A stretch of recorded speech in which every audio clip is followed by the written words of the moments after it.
Merhaba arkadaşlar. Herkese iyi akşamlar. Akşam olduğu için.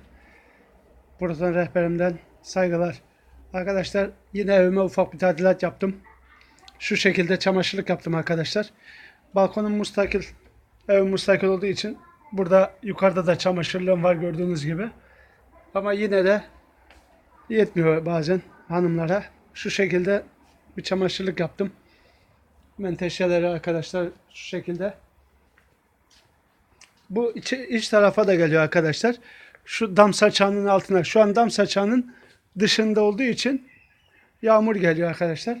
Şimdi onu iç tarafa alacağız. Nasıl aldığımızı bir gösterelim. Çek oğlum iç tarafa doğru. Dikle dikle dikle dikle. Dikle dikle dikle.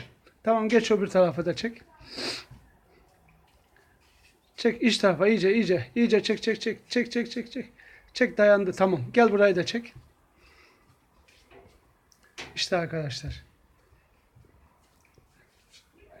Evet, çok güzel bir şey oldu arkadaşlar. Bu da yine benim fikrim. İşte iç tarafta saçağın altında yine buna da çamaşır serilecek ve yağmurdan değmeyecek.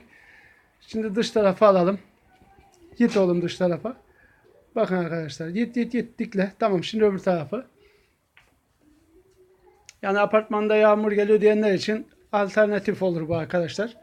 Bu böyle bir bilgi amaçlı paylaşmak istedim. Evet. Çok güzel oldu. Şu anda saçağın altında bayağı da çamaşır alır arkadaşlar.